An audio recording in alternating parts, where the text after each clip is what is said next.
This week on Warriors and Company. There are literally two Americas.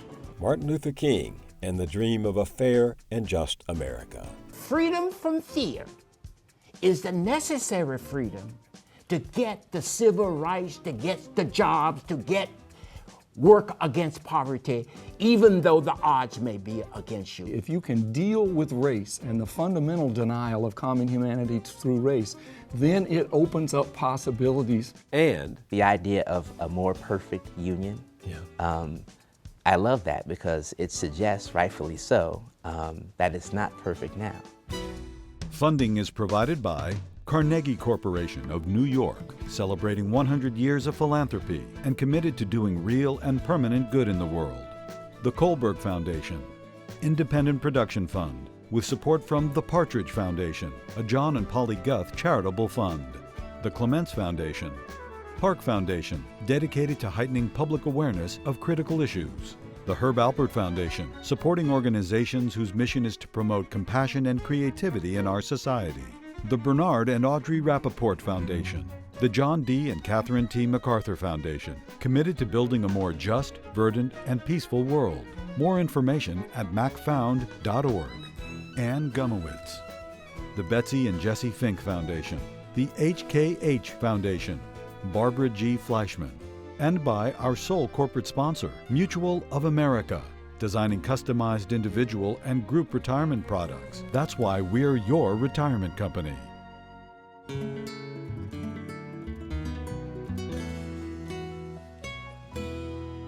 welcome. You may think you know about Martin Luther King Jr., but there is much about the man and his message we have conveniently forgotten. He was a prophet, like Amos, Isaiah, and Jeremiah of old, calling kings and plutocrats to account, speaking truth to power. Yet he was only 39 when he was murdered in Memphis, Tennessee on April 4, 1968. The March on Washington in 63 and the march from Selma to Montgomery in 65 were behind him. So was passage of the Civil Rights Act and the Voting Rights Act. In the last year of his life, as he moved toward Memphis and fate, he announced what he called the Poor People's Campaign, a multiracial army that would come to Washington, build an encampment, and demand from Congress an economic Bill of Rights for all Americans, black, white, or brown.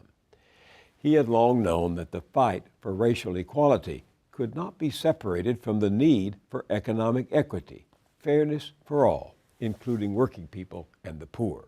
That's why he was in Memphis marching with sanitation workers on strike for a living wage when he was killed. With me are two people steeped in King's life and work. Taylor Branch wrote the extraordinary 3-volume history of the Civil Rights era, America in the King Years. The first of them, Parting the Waters, received the Pulitzer Prize.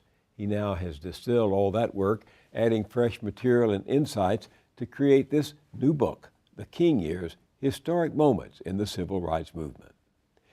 James Cone, a longtime professor of theology at New York's Union Theological Seminary, wrote the groundbreaking books that defined Black liberation theology, interpreting Christianity through the eyes and experience of the oppressed.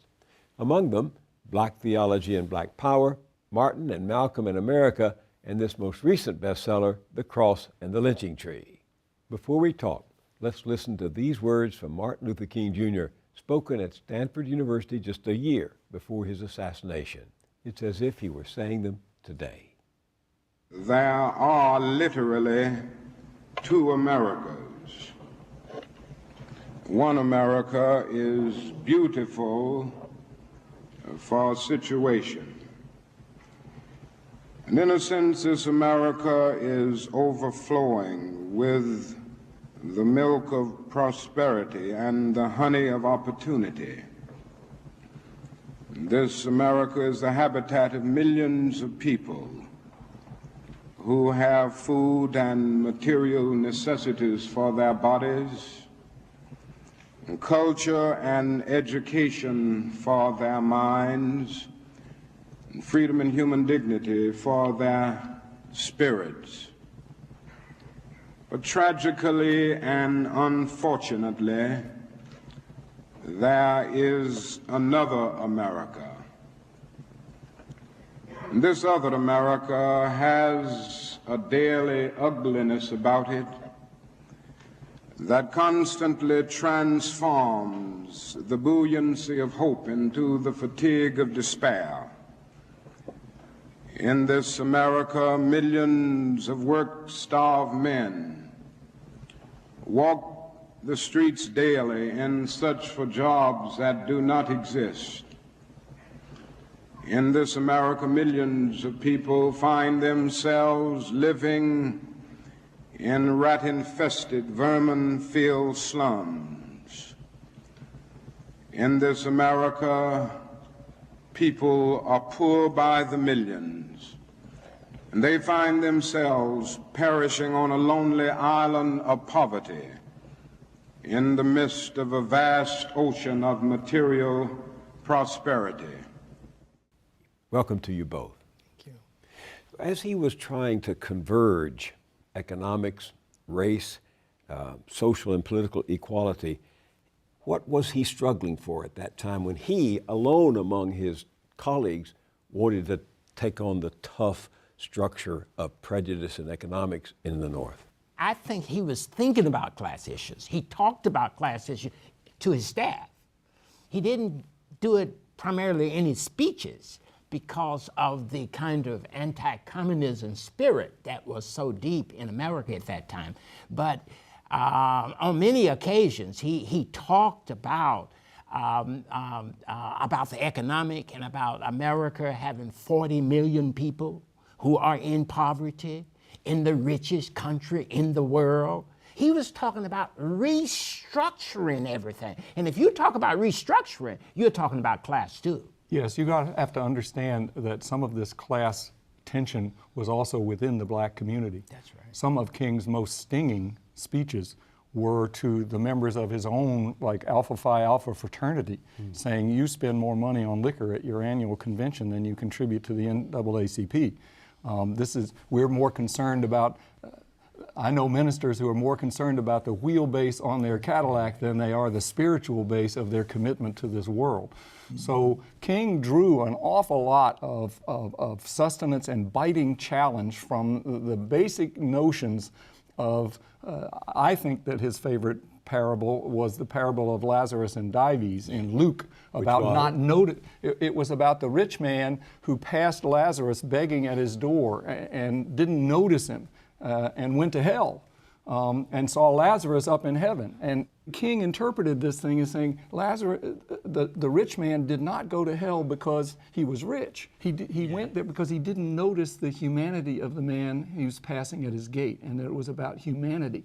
Remember how the sanitation strike started. It started because two members of the sanitation force were crushed in the back of a garbage truck that was a cylinder, one of those compacting cylinders, in a torrential rainstorm, and they were not allowed by the city to seek shelter in storms because the white residents didn't like it if the black garbage men stopped. All the garbage workers were black. And so they weren't allowed. The only place they could get shelter, and they wouldn't all fit in the cabin. So the ones that could fit in the cabin, and two of them had to climb in the back with the garbage, and a broom fell on the lever and it compacted them with the garbage. And that is the origin of the slogan, I am a man, not a piece of garbage.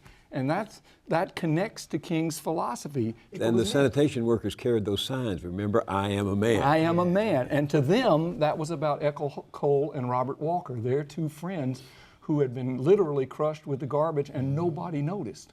And King is saying, you're going to go to hell as a nation if you don't notice the humanity of Ethel Cole and Robert Walker. And that's why justice is so central for King, and why poverty became the focus of his ministry after that civil rights and voting rights, because the civil rights and voting rights is not going to get rid of poverty. And so King saw that as central. Let's listen again to Dr. King from the speech he made to those striking sanitation workers in Memphis just weeks before he was shot to death. What he said about poverty still rings true. Do you know that most of the poor people in our country are working every day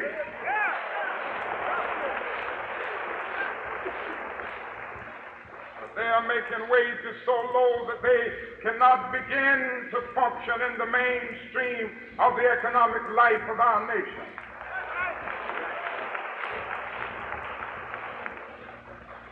These are facts which must be seen, and it is criminal to have people working on a full-time basis and a full-time job getting part-time income. Could anything be more current right now? No, it's hard to imagine, and of course it's chilling to think what the distribution of wealth was when he made that indictment compared to what it is now. It is much more skewed now than it was then, and it was bad then. So you really get a sense of King's power. I would only caution that we not assume that he undertook these issues of poverty only late in his career. It was part of his message all along. Certainly, if you look at the Nobel Prize lecture in 1964, he says, the world is seeing the widest liberation in human history, not just in the United States, but around the world. And we cannot lose this opportunity to apply its nonviolent power, to the triple scourge of race, war, and poverty, what he called violence of the flesh and violence of the spirit. This was a very, very broad vision early on. It's only at the end of his career that he's making witness on that, because he sees his time limited and he wants to leave that witness. He made a wonderful quote when he was arguing with his staff about doing the Poor People's Campaign, and most of them didn't want to do it. He quoted something saying, "At times you must finish with what you have, even if it's only a little." You remind me that the famous March on Washington 5 years earlier in 1963 wasn't called the March on Washington. It was a march for jobs and freedom, which goes back to his early concern, as you say. Actually, you know, King grew up as he was a child during the Depression, and he saw relief lines even as a young man, and he was disturbed about that. He came from a middle-class family, but he was disturbed about it then. And even when he got ready to go to Crozer Theological Seminary out of Morehouse, when they asked him why he wanted to go into ministry, he connected it with helping people, helping them deal with hurt and pain. So it's not new for King. King has always been concerned about that. I think it becomes sharp for him at the end because he's accomplished civil rights and the voting rights, and now he sees that he sees the cities burning, and he wants to provide an alternative to riots. I want to play you an excerpt of the speech he delivered 1 year to the day before he was killed at Riverside Church here in New York City. I am convinced that if we are to get on the right side of the world revolution, we as a nation must undergo a radical revolution of values. We must rapidly begin the shift from a thing-oriented society to a person-oriented society, when machines and computers, profit motives and property rights are considered more important than people. The giant triplets of racism, extreme materialism, and militarism are incapable of being conquered. A radical revolution of values. The revolution in values is to see people first, to see Lazarus at the gate and not pass them by. So I think the revolution in values is Christian and it's democratic, but it starts with people. They have equal souls and equal votes, and we are very stubborn, human nature, about denying that and wanting to see anything but. Was it theological? Oh yes, because people are created in the image of God. If you're created in the image of God, you can't treat people like things. If we are interconnected with each other, we can't treat each other like things. If America is concerned with life, liberty, and the pursuit of happiness, you can't have life, liberty, and the pursuit of happiness if you're treating others as things. So what was the turning point that moved him from an understanding of what you're talking about to an actual agenda of trying to achieve it? Well, I think part of it is a natural progression. If you are totally invisible, you're not even up to the level of a thing yet. The bus boycott, the sit-ins, the freedom rides, getting the right to vote, if you're not a citizen, you're not even up to the table where you can start dealing with these issues. To me, Martin Luther King saw race as the gateway. If you can deal with race and the fundamental denial of common humanity through race, then it opens up possibilities, which I think happened in history. And finally, toward the end of his career, he said, we have an opportunity, now that we are learning at least the beginnings of treating each other as equal citizens, to really tackle what he called the eternal scourge of racism, poverty, and war. His fight against poverty was multiracial. It wasn't just focused with black people. Well, you can't get that multiracial fight against poverty unless first black people are regarded as persons. So civil rights, that earlier part, is, as Taylor was saying, black people coming to the table.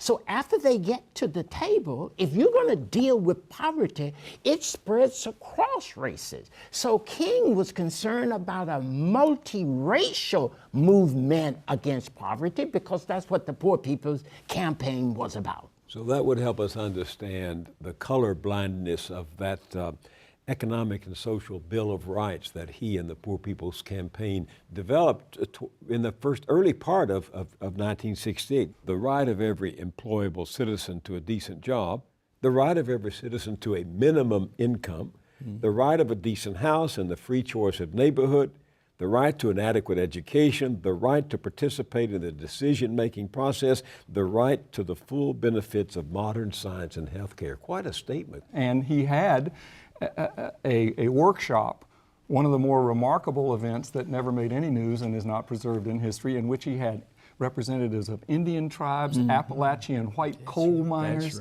Latinos of every different stripe. He had to do hurry-up education on how to tell a Chicano from the Mexican. His rule was, if they are poor, have them here. And half his staff was revolting against that, saying, we are a black movement. Why? Because they felt it would dilute the impact of... It would diminish the unfinished agenda for black folks. It would diminish their expertise. Hosea Williams, who was a lovely rascal. Yes, that's right. That's right. He was strongly against it. You're taking my budget and giving it away to Indians and Mexicans. You can't do that. Yeah. But he had this incredible conclave there of people who didn't know each other and everything. And he said, if we can't agree together that there's a poverty and a common approach that's bigger than race, then we should stop now. But by the end of this thing, he had them all together, and the rival Indian tribes were settling differences, and the Chicanos said, okay, well, we're going to let the Indians go first because they were here first. That's right. And deferring. That's right. It was a remarkable event. He was growing more impatient in the last few months and more radical. Let's listen to what he told those workers you were talking about in Memphis. Never forget that freedom is not something that is voluntarily given by the oppressor. It is something that must be demanded by the oppressed. If we are going to get equality, if we're going to get adequate wages, we are going to have to struggle for it. Now, you know what? You may have to escalate the struggle a bit. If they keep refusing and they will not recognize the union and will not agree for the check off of the collection of dues, I tell you what you ought to do, and you're together here enough to do it. In a few days, you ought to get together and just have a general work stoppage in the city of Memphis. Well, that was a genuine call to the barricades. Yes, it was. And but you can't do that without that inner freedom that he's talking about, which is a freedom that empowers you to stop the work. It is the freedom inside that makes you do that. And for King, everybody has to claim that freedom. It's not a gift. Freedom is something that you have to demand from others, but you cannot demand it from others unless you have it internally yourself. And that's a kind of inner freedom. In what sense was he free? Well, King was free because death did not stop him. That is, the fear of death did not keep him from doing his actions for freedom. See, if the fear can stop you, then you are not free. So freedom from fear was crucial. And throughout the South, having grown up there, I know what that fear is like. And what is the most amazing thing for me is how King could inspire ordinary black people by the masses, like in Memphis, to march when white people have intimidated them for centuries. What King taught was that inner freedom that makes you confront the oppressor, even if it means risking your life. So the freedom from fear is the necessary freedom to get the civil rights, to get the jobs, to get work against poverty, even though the odds may be against you. And for black people, the odds were against them. But here's the unfortunate thing. As you write about it, after his assassination, riots broke out across Memphis. And even though he acknowledged that, quote, riot is the language of the unheard, didn't this outbreak of violence in some way begin the end of the movement? This is a very, very profound and difficult topic, and I would have to say that it had already begun before. Nonviolence was already not popular. It had already become passé. Some of the most hostile language toward nonviolence came from the left. People saying that nonviolence is kind of Sunday school and outmoded now, and that we want to adopt the language of violence. And King's answer to that was, nonviolence is a leadership doctrine. If we abandon nonviolence, it's not that we're stepping up to demand the right to be just violent, just like first-class white people. We're stepping back from a leadership doctrine in the United States, and that's what America, including especially white America, does not understand. One of the few speeches, by the way, in which a white leader acknowledged that was Johnson. Before he said, "We shall overcome," he said, "So it was at Appomattox, so it was at Concord, so it was at Selma last week," when faith and destiny met in the same moment. So he was putting a nonviolent black movement not only in the heart of American patriotism, but in the vanguard heart of American patriotism. But do you admit that nonviolence ultimately didn't work? It couldn't change America? No. No, it Certainly did not. change It did America. change. It changed it radically for me. I grew up in Arkansas, and I know what fear is. What the movement did, nonviolence did, was to take the terror out of the South. And for the first time, you can not only go to hotels, but you can go all over the South without much fear of harm.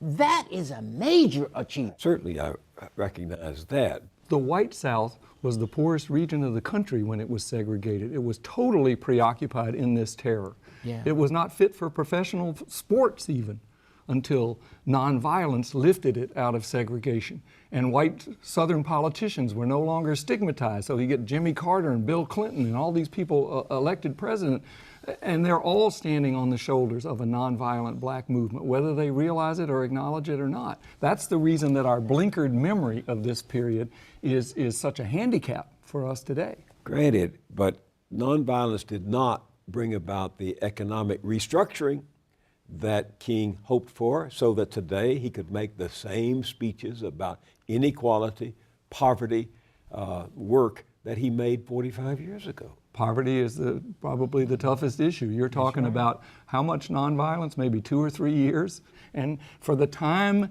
that it was active and that it matured in what is a movement. Movement is a word we use often, but don't reflect on what it means. It was the watchword of politics. People were moved and literally moved history, but in a very, very short time. Now the watchword of politics is spin. You know, nothing's going anywhere and nobody's moving.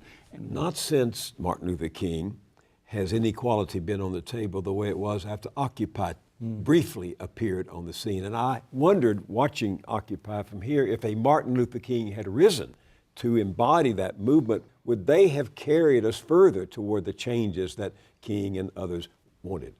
It would have. I'm not sure, but you know, getting rid of poverty, redistribution of wealth is not as easy as getting the right to vote. The right to vote doesn't cost anything, but redistribution of wealth takes across class lines. That costs a lot, and people will fight you in order to prevent that from happening. And I don't know what it would take in order to make that happen. It's also not a simple formula.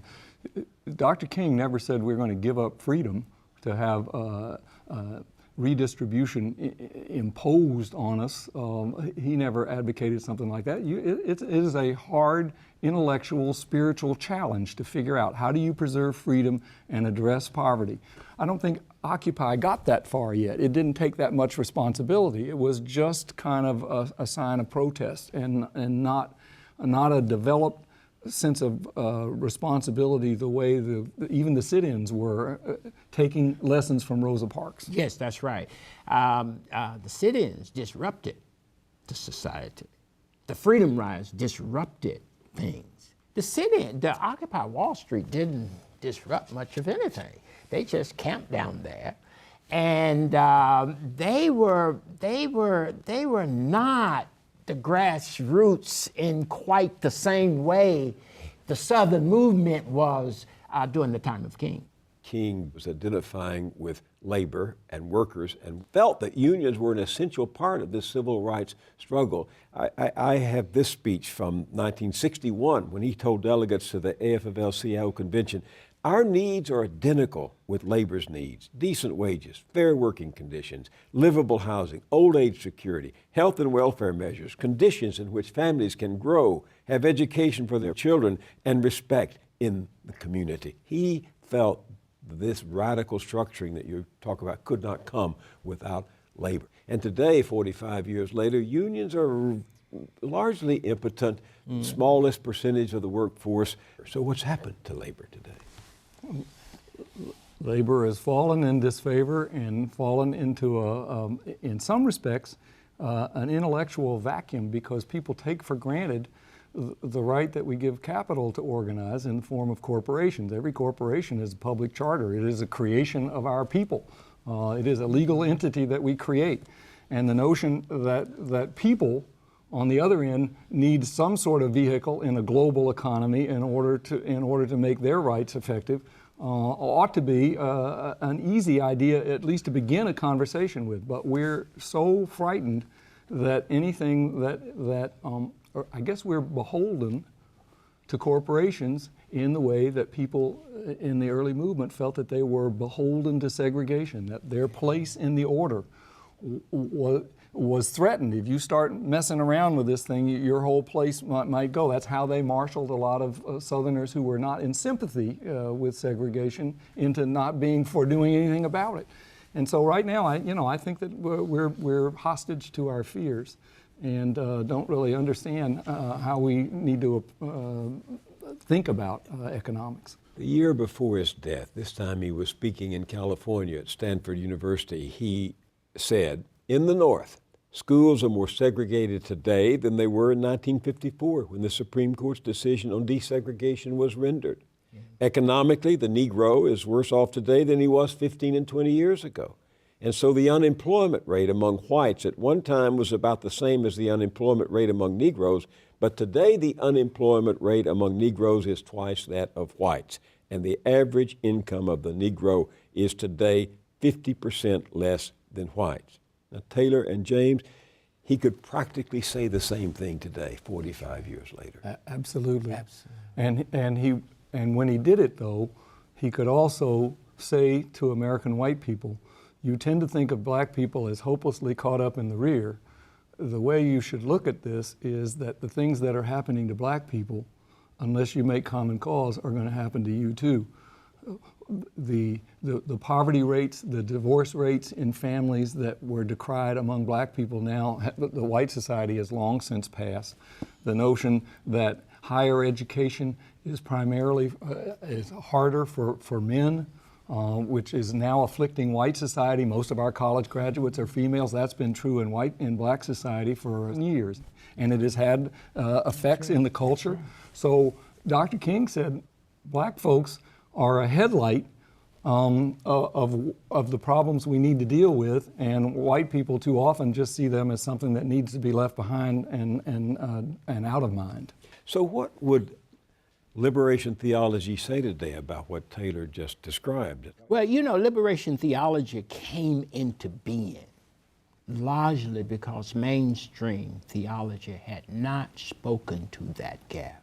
So it was in the late 60s, early 70s, throughout the 80s, all the way up to the present day, that liberation theology has its meaning primarily in seeing Jesus as one in solidarity with the poor to get them out of poverty. So in actual fact, what I see King as a precursor to liberation theology, I see King actually making liberation theology, particularly on the American scene, as real and true.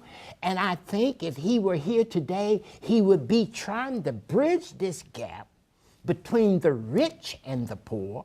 He focused on black people, but it was always multiracial for King. To connect it to what Jim just said, I think that an awful lot of people today are fearful of the basic economic structure, and it keeps them from thinking and rattling and getting together to address these problems. He said that King conquered his fear. I say it took him a while to do it, but he certainly did. Yeah. Fannie Lou Hamer conquered her fear. Everything that she did, including testifying as an unpolished woman before the Democratic Convention, she did when she was homeless. She had been evicted from her plantation, but she had gotten rid of her fear and had a vision that would empower and make productive whole generations of people who racism had denied.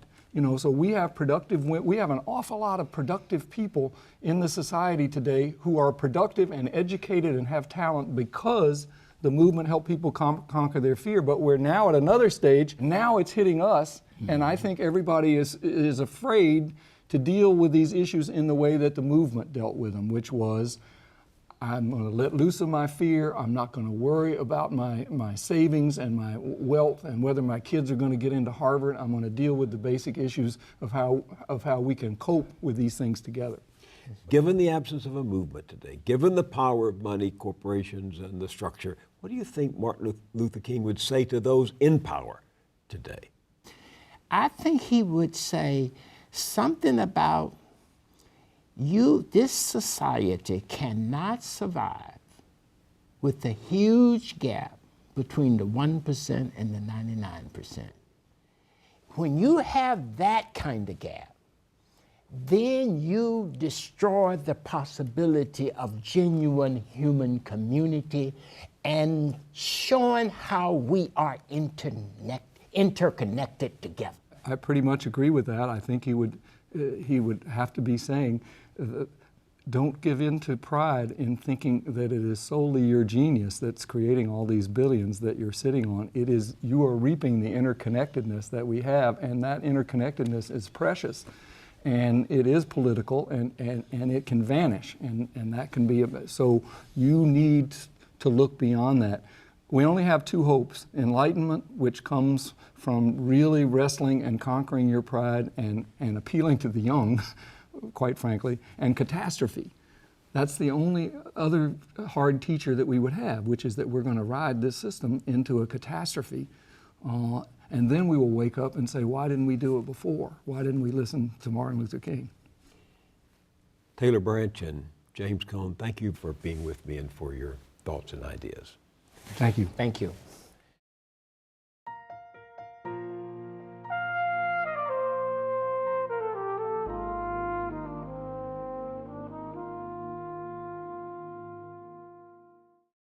Martin Luther King's eloquent truth-telling and the sad reality of today, the dream of economic justice, a dream deferred, the gap between rich and poor worse than ever, led me to a young man who lives in Washington, D.C., where he teaches literature and writing at American University. His name is Kyle Dargan, and he wrote this poem, A House Divided. It begins, on a railroad car in your America. In your America, blood pulses within the fields, slow poaching a mill saw's buried flesh. In my America, my father awakens again thankful that my face is not the face returning his glare from above 11 o'clock news murder headlines. In his imagination, the odds are just as convincing that I would be posted on a corner pushing powder instead of poems. No reflection of him as a father, nor me as a son. We were merely born in a city where the roofs beyond our doors were the streets that shanghaied souls. To you, my America appears distant, if even real at all, while you are barely visible to me. Yet, we continue stealing glances at each other from across the tattered hallways of this overgrown house we call a nation. I mean, in Washington, D.C., where I live, I wake up in Southeast D.C., where the unemployment rate is around 22%, and I go across the city to AU.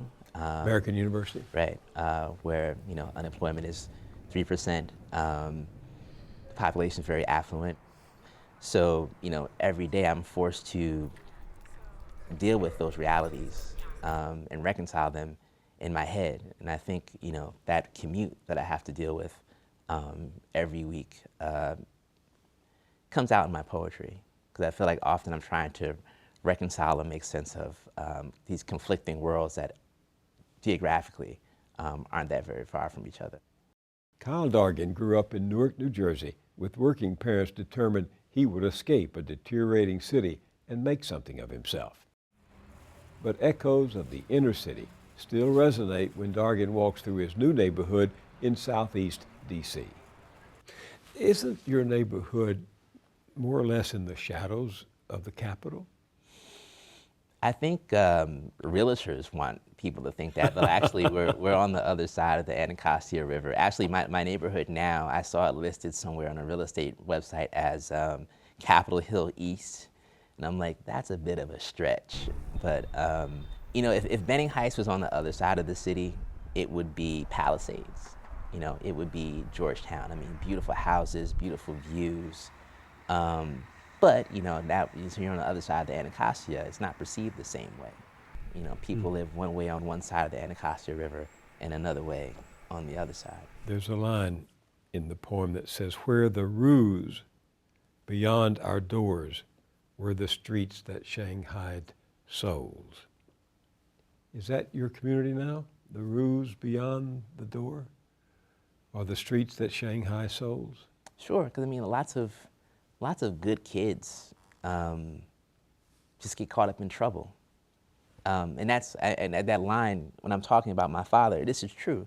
My dad, to this day, sometimes we talk, and he's like, I'm just really happy you're not one of those knuckleheads out in the corner. And as my father, I can see where he has that concern. But to me, I'm like, that was never really an option. Like, I never really considered that you or my mother would accept that. That's where I come from. But what he sees is like, no, you don't understand. Like, whatever we wanted, there's the environment to be contended with. And sometimes you lose to the environment. And that's what you see with a lot of kids. Like, there are lots of good kids that just lose to the environment, you know, not because they want to. You know, you don't want to be in that situation. You don't want to be dead at 17. You don't necessarily want to have multiple kids, you know, at 16, 18. But sometimes the environment leads you down that path. And, you know, as a parent, and this, I guess the big thing for me, because I don't have any children, and the question is, if I have kids, will I stay in Southeast DC? Because, like, do I want to contend with the environment? I want to be there, you know, I want to be a presence, but am I willing to risk my kids for that? I don't know. Yeah, I'm not sure that I understand why you chose to live like that when you could have gotten out and did. Your parents worked hard, you worked hard, you got out, you go to Washington, you have a fine teaching position at an important institution, and you choose, in a sense, to go home again, although it's only a couple of miles away. When I first got to AU, I lived in Glover Park, which some people call Upper Georgetown, which is right around AU. Very quiet, but none of my neighbors really talked to me. The police would follow me around sometimes, which was fine by me because I felt like I had a police escort all the time. I knew I wasn't going to do anything. And it's that idea of community. Like, why would I want to live somewhere where none of my neighbors talk to me? Most likely because I'm young and my skin is brown. That's not home to me. When I lived in Northwest, if anything, I was constantly reminded of how I was an outsider. When I'm in Southeast, you know, no one even asked me what I do. I'm just there in the community. If I told them I was a professor, you know, given my age, they probably wouldn't even believe me. Yeah, how old are you? 32. They would find that incredulous, right? Yeah, the reality for many of these kids, like, and I know this is, you know, maybe strange for us, but many of them, like, don't expect to live past 19, 18. So to even think that you're an African-American young adult with a profession, like, even that, for many of them, is something that they just don't see. I mean, when you have access to many different identities in your community, it gives you something to choose from. You know, you have something else to look at, to aspire towards. So my thing is, like, I just want to be another influence in my community. There are others. You said they don't expect to live beyond 18 or 19. Yeah. Like, I hear them, because I ride the bus, and, you know, on a Saturday morning, you listen to teenagers talk about which of their friends got shot the night before, who died, who's still walking around with a coat that has blood from one of their friends on them. And it's a casual conversation to them. And I'm going crazy inside listening to this because, you know, it's not normal. It shouldn't be normal, but it is for them. And I think that's where you need, you know, that generational exchange, so that someone can come in and say, hey, you know, I know you're living this lifestyle right now, but this is not normal for you. It shouldn't be normal for you. Does politics make sense in your neighborhood? Well, aside from some people I know having jobs working for the government, I don't think most people in Southeast DC see what happens at the federal level in terms of, like, having an immediate impact on their lives. You know, one thing that I heard bouncing around the time that Barack Obama got elected, and it's like, oh, this is going to be such a symbol for kids, you know, to look up to, you know, to have an African-American president. But, you know, having an African-American president doesn't deal with the drug issues, doesn't deal with the teen pregnancy issues, it doesn't deal with the lack of parenting issues, you know, all those things that maintain the reality, the negative realities. It's not all negative, but the negative realities of Southeast DC. So I think, you know, people see the Capitol from the other side of the river, but in some ways, it's very much a different world. Read for us one of those poems you wrote about those kids where you live. It's called We Die Soon. We die soon. This jazz, once you learn it as your own, you will listen to the brassy chatter of old brown men riffing on recent murder. The boy who was killing folks, the one who had the claw hammer, no, in Virginia. The boy slashing women's behinds, no sir, this boy was stabbing people cold.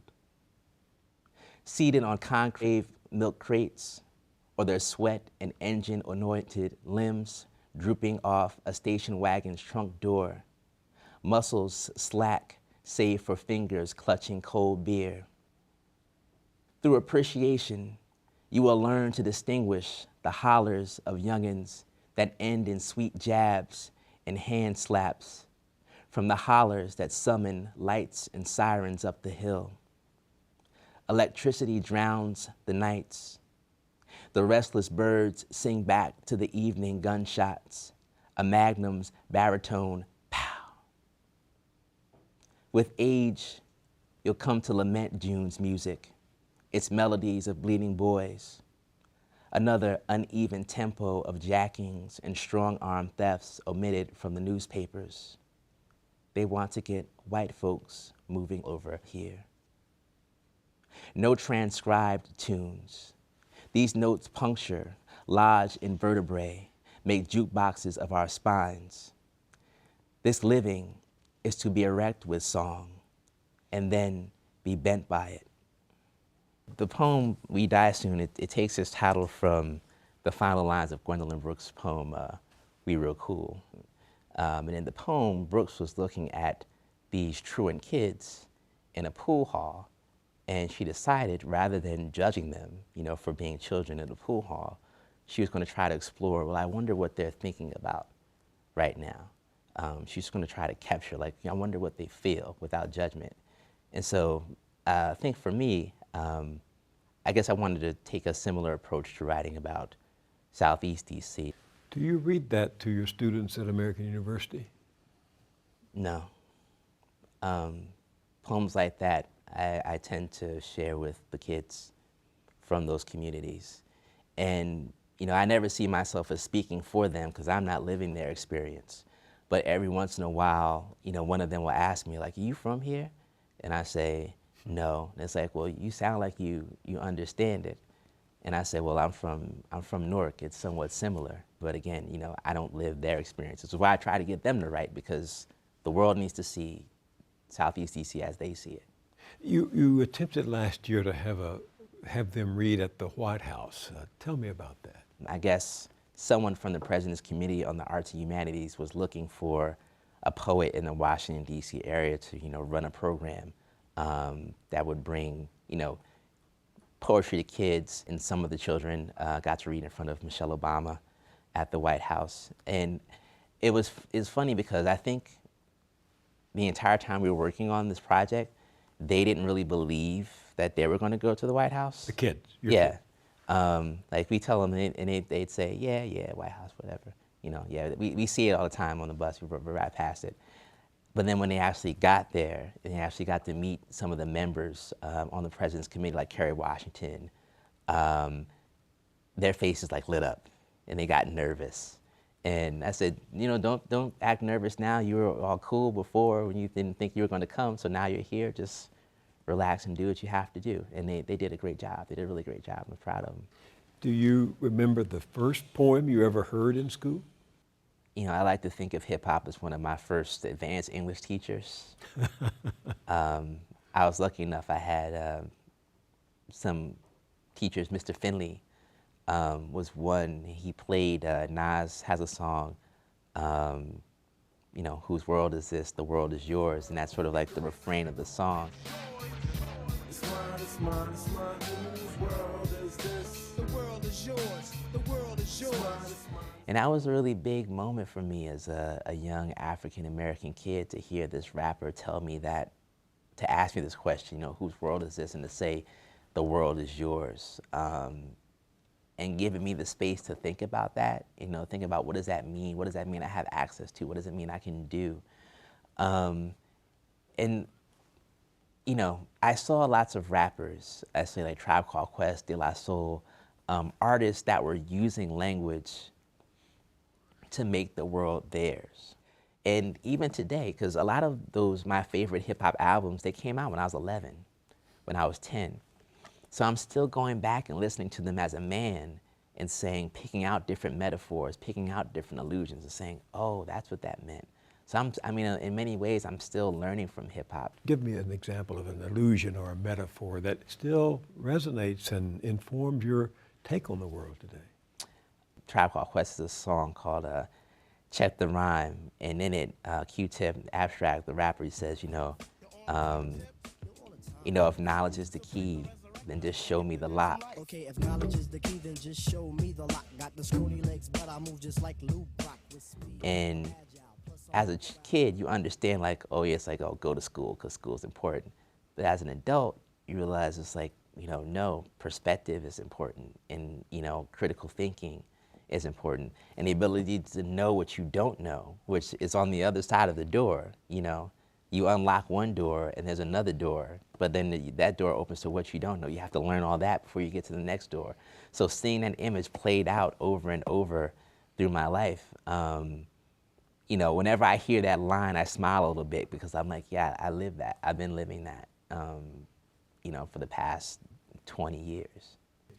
Tell me about this one and then read it. When I ride the bus, you see a lot of the neighborhood tags. Kids write their different neighborhood crew, gang tags on bus seats, on stop signs. And one day I saw on the telephone pole, there was a sign advertising Rest in Peace t-shirts.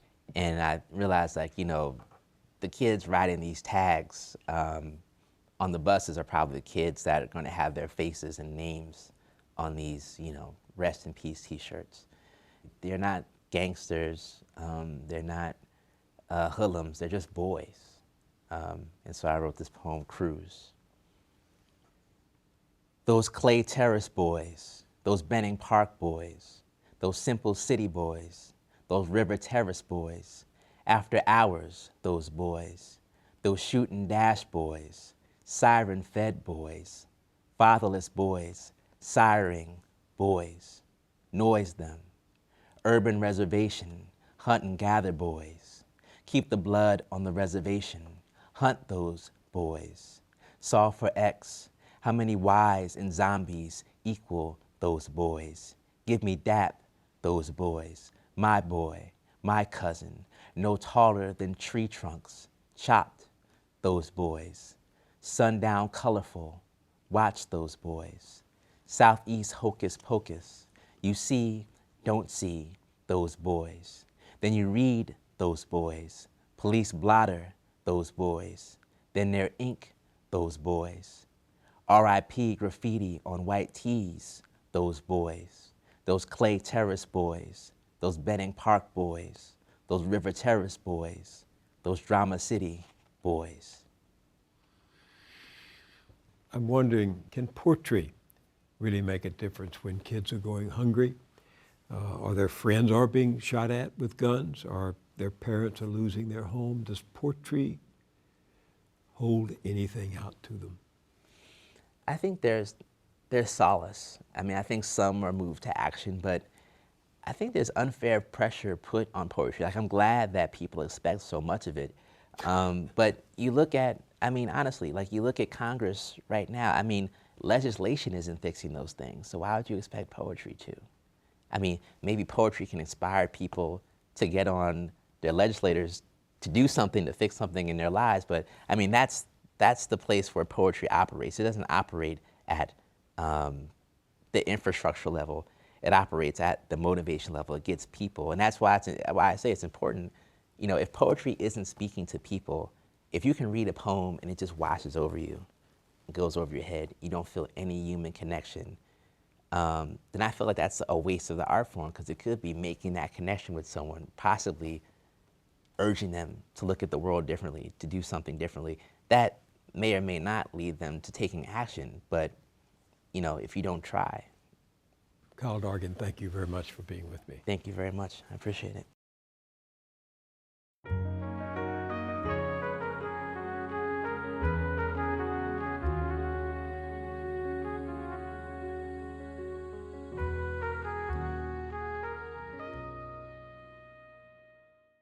At our website, BillMoyers.com, an exclusive video report on California's Silicon Valley as a microcosm for the extremes of wealth and poverty in America. High-tech multi-billionaires have made fortunes there, while the homeless live in tent cities along a nearby creek. That's all at BillMoyers.com. I'll see you there, and I'll see you here next time.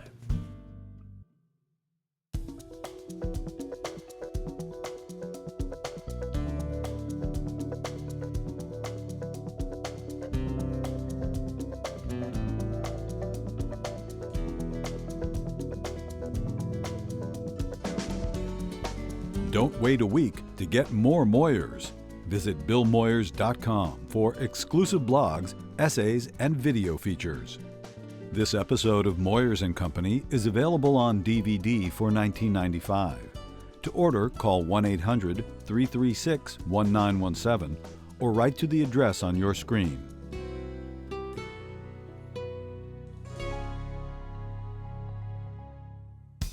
Funding is provided by Carnegie Corporation of New York, celebrating 100 years of philanthropy and committed to doing real and permanent good in the world. The Kohlberg Foundation, Independent Production Fund, with support from the Partridge Foundation, a John and Polly Guth charitable fund. The Clements Foundation, Park Foundation, dedicated to heightening public awareness of critical issues. The Herb Alpert Foundation, supporting organizations whose mission is to promote compassion and creativity in our society. The Bernard and Audrey Rappaport Foundation, the John D. and Catherine T. MacArthur Foundation, committed to building a more just, verdant, and peaceful world. More information at macfound.org. Ann Gumowitz, the Betsy and Jesse Fink Foundation, the HKH Foundation, Barbara G. Fleischman, and by our sole corporate sponsor, Mutual of America, designing customized individual and group retirement products. That's why we're your retirement company.